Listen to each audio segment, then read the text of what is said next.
Hello and welcome to the TFM podcast. That's the Theological Family Ministry podcast.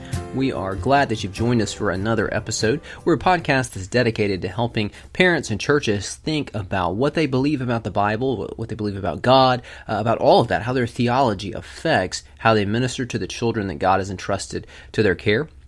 And so today we have part 2 for you of an interview that's 2 parts with author, speaker, pastor Chap Bettis of the Apollos Project, and you can find that at theapollosproject.com. Chap is the author of The Disciple-Making Parent, as well as the Donut Date Journal, Evangelism for the Tongue-Tied, and some other items that you would find helpful. Check that out at his website. But if you missed the first part of this interview, be sure to check that out, because there Chap tells his story about his experience pastoring a church, planning a church in New England, and then why now he is giving himself full-time to the Apollos Project, to helping parents and churches to think through how they can make disciples in their own home. And so we hope that this will benefit you as you listen in. So thank you for listening today. Well, I think that segues into a question I was going to ask after this next one, but I'll go ahead and ask it then. I was really benefited by your chapter on the benefits of children finding role models in the church. So, Chap, do you have any advice on how parents can seek these kind of role models like you described in Red?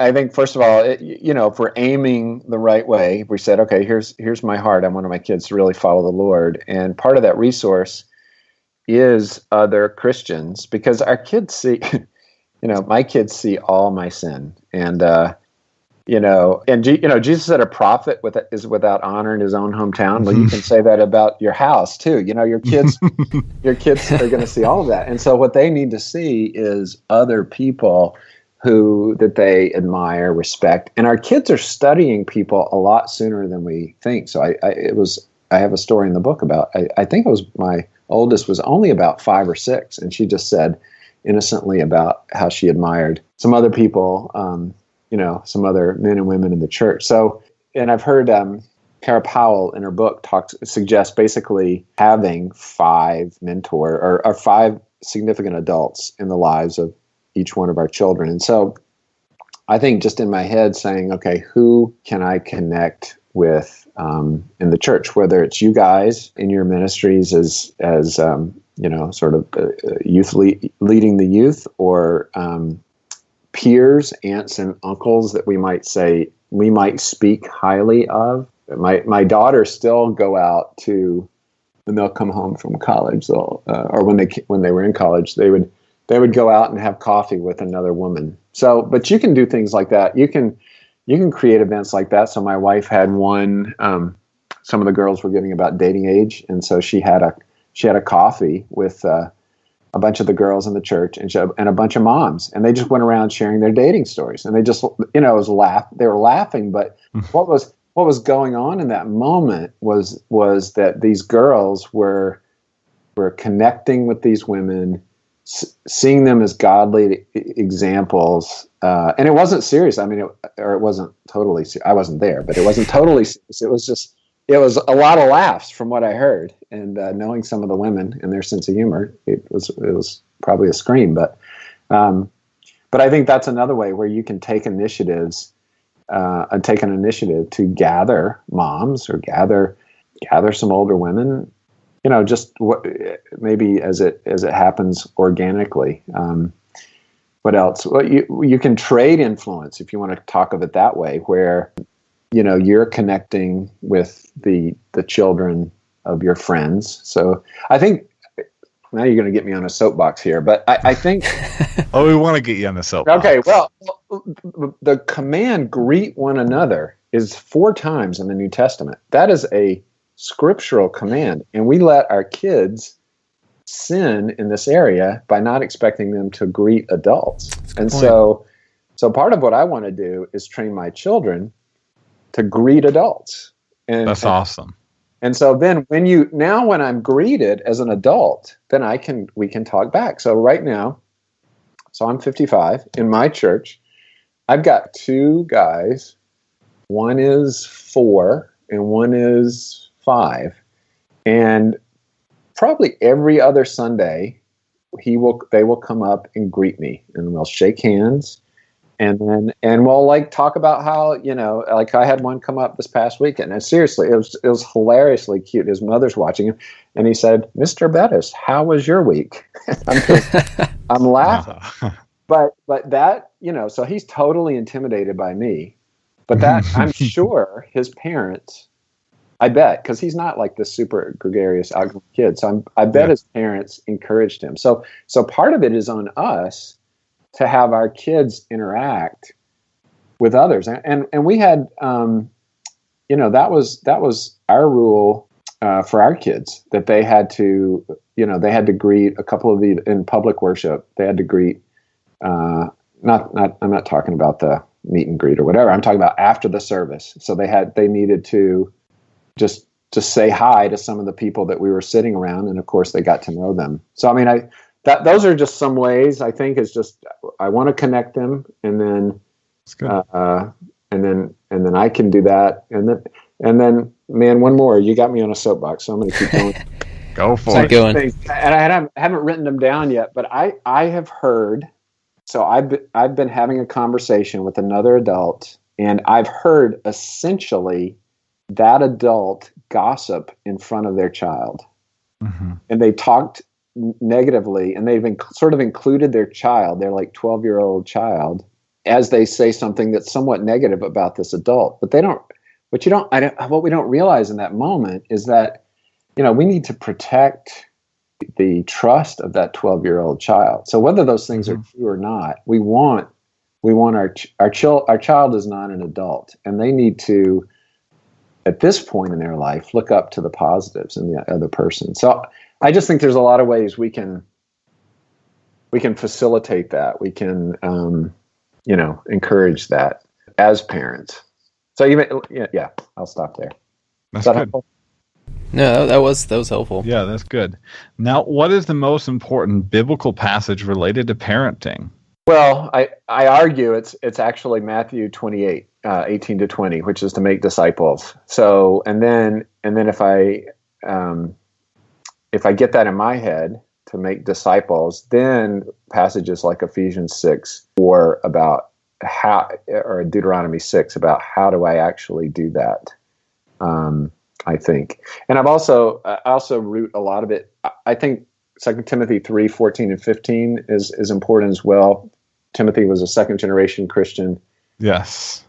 And what you see in that verse, as for you, Timothy, continue what you've learned and become convinced of. And most those that I talk to grew up in a Christian home have kind of a two-stage process where they either genuinely made a profession when they're young, and then at a later time they would say, my faith became my own, or sometimes they say, well, I don't think I was really a Christian when I was a kid, but it was later. But just to realize as parents that just because they made a profession at 5 or 6 or 7, now we can say, okay, now they're all set. Let's go pursue softball or whatever. Actually the discipleship's not over, and the second stage of the rocket hasn't really fired. And those 16 to 22 years are very important to know. So, are they going to become convinced? So those are some of the passages I think that come to mind immediately. That's good. Yeah, that is helpful. And obviously the Deuteronomy 6 and Ephesians 6 and other places, Proverbs is chock full of wisdom of a father to his son. But often as Christians, I think there's a losing sight of the Great Commission that all of us are to be about making disciples, and there's no exception in our own home. And so sometimes it's just trying to keep the kids alive, and I'm sure it's maybe even amped up in New England, but craze about nutrition and making sure that you're eating certain kinds of foods and grown certain places and things like that, and people get very dogmatic, spending more time on Facebook ranting about that than praying for their children and seeking to point them to Christ. And so I think that is so helpful to keep in view. Chap, why is the heart of our kids, and even our own hearts as parents, why is that so crucial, and how can we stay connected to their hearts? Yeah, that's an important question, because it's easy. I mean, I've given away my hand. I think when our kids are young, a lot of it is training their behavior, but ultimately, yeah. And so, as a parent of a 3-year-old, I don't want to be saying, "Why are you so upset?" or whatever. But the flip side of that is for a parent who is still dealing behaviorally with a 13-year-old or a 15-year-old, that now their heart motivations have grown, and so we want to figure those out, because the Bible says, out of the overflow of the heart, Jesus said, out of the overflow of the heart, the mouth speaks. So the heart is the control center. It's really the most important real estate in us and in our kids. And our heart is active according to the Scripture. And Malachi 4 talks about the hearts of the fathers and the children turning them back towards each other. Well, what that means is sin turns our hearts away. So there, the heart can be turned away. And so functionally, as a parent, I can get into behaviorism and just, okay, nobody's embarrassing me this week, and so our family's good. And so if you don't understand the Bible, something's going on with the heart of my kid. I have to say too, it's a good comment, and it's so easy, and that the behaviorism, my kid's not embarrassing me this week, even in ministry, those who should be above this, it can be sometimes the easiest for us to be overly worried about whether our kids are embarrassing us this week. Yeah, as a pastor, I used to say, I know you have stuff. I may not know what that stuff is, but the flesh is so strong, the sinful nature. So, yeah. So I think that's part of, we want to stay connected with our hearts. So Malachi 4:6 talks about Elijah fulfilled in John the Baptist will come and turn the hearts towards each other. So what that implies is it's easy as a dad to turn my heart away and pursue other things, and moms to pursue other things, and the kids. And so what you have is, instead of a family unit, you have individuals who are sleeping at the same house, and that's not the way.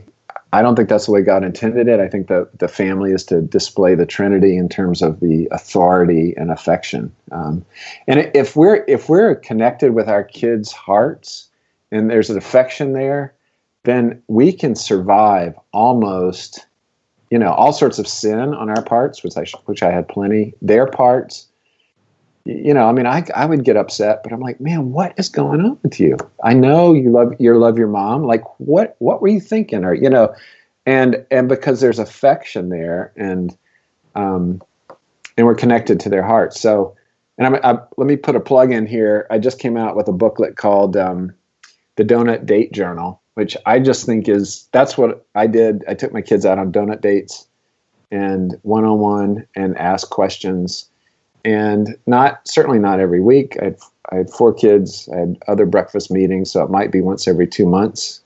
They always knew whose turn it was. But with 4 kids, sometimes I couldn't even keep their names straight. So now you're like, okay, this is my daughter, and I'd say, who are your best friends, and what subject do you like in school, and that type thing.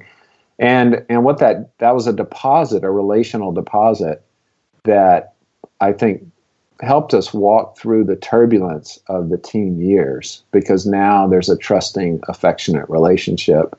And so now we can have some honest communications. And sometimes with my guys, my two guys, that those were not. Sometimes it was, hey, we need to have breakfast, and it was a come to Jesus meeting. It was not it was not one of those affectionate, how are you doing? Yeah. It's, hey, we're having some behavioral issues, and let's talk what's going on. Yeah, that's good. I really enjoy that concept of the donut dates. And my in-laws are in Raleigh, North Carolina area, and a donut chain that's moved into that area is called Duck Donut. So I make sure that I always go on a donut date because they make fresh donuts for you, as you order. And I make sure to go on a donut date while I'm down there for a little bit selfish reasons. Sounds like a little mixed motivation there. Yeah, a little bit. You get bacon with that, Tony? I do. It's the best maple bacon donut ever, Duck Donuts. So get the book Donut Date and go buy Duck Donuts. How can we keep the gospel always in view in our homes?